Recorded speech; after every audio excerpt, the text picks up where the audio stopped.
పురుషులు 3 రకాలరా.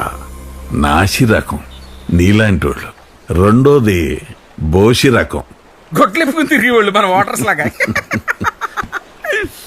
మూడోది నాణ్యమైన రకం మాలాగా. సార్ ఇంకా మీకు మాకు గొడవలొద్దు సార్. మీ దగ్గర తీసుకున్న డబ్బంతా తిరిగి ఇవ్వడానికి మా సార్ రెడీ. శవరం అయ్యాక ఎవరం వచ్చిందన్నమాట. గుండు పడేద్దాం వీడికి గుండు.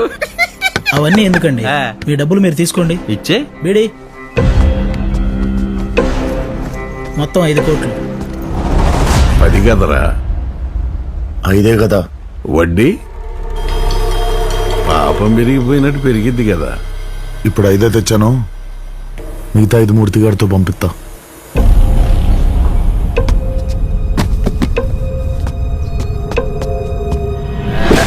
ఇసుక క్వారీల సంగతి ఏంటి? తీసుకోండి. ఈ టీవీలో నమ్మలేని నిజాలని ఒక ప్రోగ్రాం వస్తుందిరా. ఈ రోజు అంతా అలానే ఉంది. ఎరా రత్న, ఒక్కసారి జరిగెళ్ళేసరికి ఎంత భయపడ్డావేంట్రా? అవును బాబు, భయపడ్డాను. నాకు పిల్లం పిల్లలు ఏడ్చారు. నా బతికేదో నన్ను బతుకుతా, వదిలేస్తా. సరే, ఇంకేమైనా ఉన్నాయా? ఉన్నాయి. ఇంకొకసారి నీ బ్యానర్ల మీద టైగర్ అని రాయకూడదు. రేయ్, డబ్బులు అడిగారు ఇచ్చేసా, ఆస్తులు అడిగారు పంచేసా. అది నేను పెట్టుకున్న పేరు రా, దాంతో నీకేట్రా నొప్పి? ఈ జిల్లాలో టైగర్ ఒక్కడే ఉండాలి, ఒక్కడే. అది నేనే. తీసుకోరా, ఇచ్చే. అరే ఓబో, పడవది, బయలుదేరదాం. రత్న నమ్మొచ్చా? బాబు, ఇది నా పెళ్ళాం పిల్లల విషయం, ఇంకా నమ్మవా? కావాలంటే ఇదిగో, వీడి మీదొట్టు, మీ బాబు మీదొట్టు, నీ మీదొట్టు, వీడి మీద ఒట్టేసిన దండగే. ఇదిగో నీ మీద కూడా ఒట్టు. పోరా.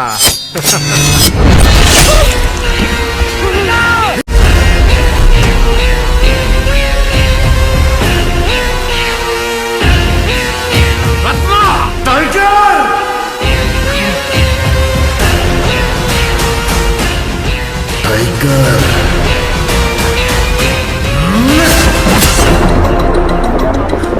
స్టేషన్లో సంపేద్దాం అనుకున్నారు, ఊరుకున్నా. జైల్లో ఎన్కౌంటర్ చేద్దాం అనుకున్నారు, వదిలేసా. నా పిల్లం పిల్లల జోలికొత్తే ఎలా వదిలేస్తాను అనుకున్నారా? అదే ఈ టీవీలో నేరాలు ఘోరాలు అనే సీరియల్ వచ్చింది, చూడలేదా? లండన్ బేబే, గోదాట్లోకి తెచ్చే ఆస్తులని లాక్కు దొబ్బొచ్చు అనుకున్నారా? నువ్వు గోదాట్లోకి తెచ్చావు, నేను ఇదే గోదాట్లో పెరిగారా? నా గోదాక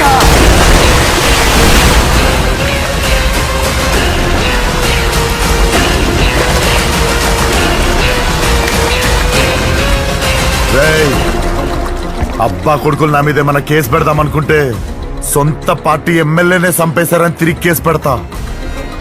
రే దొరసామరాజు, మనుషులు 3 రకాలరా, ఆడాళ్ళు, మగాళ్ళు, రాజకీయ నాయకులు. రే ఓబో, సికారైపోయింది, పడవది.